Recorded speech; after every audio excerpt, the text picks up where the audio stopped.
അഹല്യയിലെ വിദഗ്ധരായ ഡോക്ടർമാരുടെ ചികിത്സ കൊണ്ട് എനിക്ക് എന്റെ കാഴ്ചശക്തി പൂർണ്ണമായും തിരിച്ചു കിട്ടി. ഇപ്പൊ എനിക്ക് ഈസിയായി വായിക്കാം. നേത്ര സംരക്ഷണത്തിന് നമ്മുടെ Ahalya. Ahalya foundation eye hospital, കേരളത്തിൽ എല്ലായിടത്തും. കോട്ടപ്പാറ പ്ലാന്റേഷനിലിറങ്ങിയ കടുവയെ കൂട് സ്ഥാപിച്ച് പിടികൂടാൻ സാധിക്കില്ലെന്ന് മലയാറ്റൂർ DFO. അടിക്കാട് വെട്ടിമാറ്റണമെന്നും ഫെൻസിംഗ് നിർമ്മാണം പൂർത്തീകരിക്കണമെന്നും DFO. കടുവയുടെ സാന്നിധ്യം വനത്തിനുള്ളിൽ മാത്രമാണ് കണ്ടെത്താൻ കഴിഞ്ഞിട്ടുള്ളൂ എന്നതിനാൽ കൂട് സ്ഥാപിച്ച കടുവയെ പിടികൂടാൻ സാധിക്കില്ലെന്ന് മലയാറ്റൂർ DFO കുട ശ്രീനിവാസ്. കോട്ടപ്പടി പഞ്ചായത്തിലെ വാവേലിക്ക് സമീപം കോട്ടപ്പാറ പ്ലാന്റേഷനിൽ കടുവ പശുവിനെ ആക്രമിച്ച് കൊലപ്പെടുത്തിയ സ്ഥലത്ത് DFOയുടെ നേതൃത്വത്തിൽ പരിശോധന നടത്തിയ ശേഷം മാധ്യമങ്ങളോട് പ്രതികരിക്കുകയായിരുന്നു അദ്ദേഹം. അടിക്കാട് വെട്ടി നീക്കുമെന്നും ഫെൻസിംഗ് നിർമ്മാണം ഉടൻ പൂർത്തിയാക്കുമെന്നും DFO പറഞ്ഞു. ഒന്നുമില്ല, നമുക്കിപ്പോൾ ഈ ഫോറസ്റ്റ് അകത്ത് ഒരു ജനവാസ മേഖല അടുത്തുള്ള സ്ഥലങ്ങളിൽ കടുവ സാന്നിധ്യം ഉണ്ടോയെന്ന് നമ്മൾ സ്ഥിരീകരിച്ചിട്ടുണ്ട്. സോ നമ്മുടെ NTCA പ്രോട്ടോകോൾ പ്രകാരം ഒരു കമ്മിറ്റി ഉണ്ടാക്കണം. ഓക്കെ, ആ കമ്മിറ്റിയിൽ ഇവിടുത്തെ ജനപ്രതികൾ ഉണ്ടാവും, പ്ലസ് NTCA നോമിനി ഉണ്ടാവും, NGO മെമ്പർ ഉണ്ടാവും, അങ്ങനെ ചീഫ് വൈൽഡ് ലൈഫ് വാർഡൻ റിപ്രസെൻറ്റേറ്റീവായിട്ടുണ്ടാവും. എല്ലാവരും കൂടി എന്താണ് ആവുന്നത് അതൊരു ജസ്റ്റ് ഒബ്സർവ് ചെയ്യാൻ വേണ്ടിയാണ് വെച്ചിട്ടുള്ളത്. സോ നമുക്കിപ്പോൾ അകത്ത് പോയിട്ടുണ്ട്, ഒരുപാട് ആൾമോസ്റ്റ് ഏകദേശം 1 കിലോമീറ്റർ അകത്താണ്, ഫോറസ്റ്റ് അകത്താണ് ഉള്ളത്. കേൾക്കാം, നമ്മുടെ ആൾറെഡി ക്യാമറ ടാപ്സ് വെച്ചിട്ടുണ്ടോ, എവിടുത്തെ സംഭവം ആയിട്ടുണ്ടോ അവിടെ ക്യാമറ ടാപ്സ് വെച്ചിട്ടുണ്ടോ. അതല്ലാതെ നമുക്ക് ഫോറസ്റ്റ് ഫ്രിഞ്ച് ഏരിയാസ് ഒന്നും ഒരു 3-4 സ്ഥലങ്ങളിൽ നമുക്ക് ക്യാമറ ടാപ്പ് വെച്ചിട്ടുണ്ട്.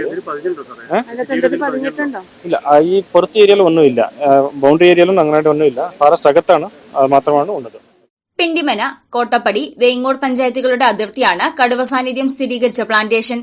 പശുവിന്റെ ജഡാവശിഷ്ടം ഭക്ഷിക്കാൻ ഇടയ്ക്കിടെ കടുവ എത്തുന്നതും ആനക്കോട്ടം തമ്പടിക്കുന്നതും വനംവകുപ്പിന്റെ ക്യാമറയിൽ പതിയുന്നുണ്ട്. കടുവ സാന്നിധ്യം സ്ഥിരീകരിച്ചതോടെ ജനങ്ങൾ ഭീതിയിലുമാണ്. എന്നാൽ കടുവ നാട്ടിലിറങ്ങാത്തതിനാൽ കൂടുവെച്ച് പിടിക്കാനുള്ള പദ്ധതികളൊന്നും നിലവിലില്ല.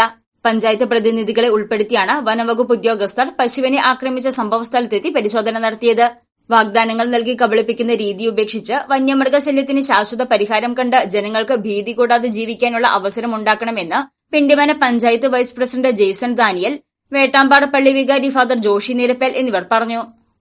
DFOയുടെ സാന്നിധ്യത്തിലാണ് ഈ ബോഡി സെർച്ച് ചെയ്യാൻ വേണ്ടി പോയത്. ബോഡി ഒത്തിരി ഉള്ളിലാണ്, അതായത് ഫോറസ്റ്റിന്റെ ഒത്തിരി ഉള്ളിലാണ് ഈ ബോഡി കിടക്കുന്നത്.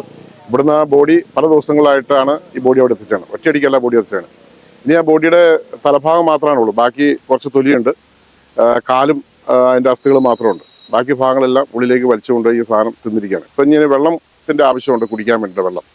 ആ വെള്ളം കിട്ടാത്തതുകൊണ്ടൊരു ബുദ്ധിമുട്ട് അതിൻ്റെ ഉണ്ട്. പക്ഷേ ഒരു ചെറിയ കുഴിയിൽ അല്പം വെള്ളം കാണുന്നുണ്ട്. ചിലപ്പോൾ ഒരു പക്ഷേ അവിടെ തന്നെ വീണ്ടും വന്ന് അത് കഴിക്കാനുള്ള സാധ്യതയുണ്ട്. ഇതിൻ്റെ ഉള്ളിലെല്ലാം ക്യാമറ വെച്ചേക്കണതുകൊണ്ട് കൃത്യമായി കടുവനെ കാണാൻ സാധിച്ചിട്ടുണ്ട്. ഒരു 7-8 വയസ്സുള്ള ഒരു കടുവയാണെന്നാണ് DFO പറഞ്ഞത്.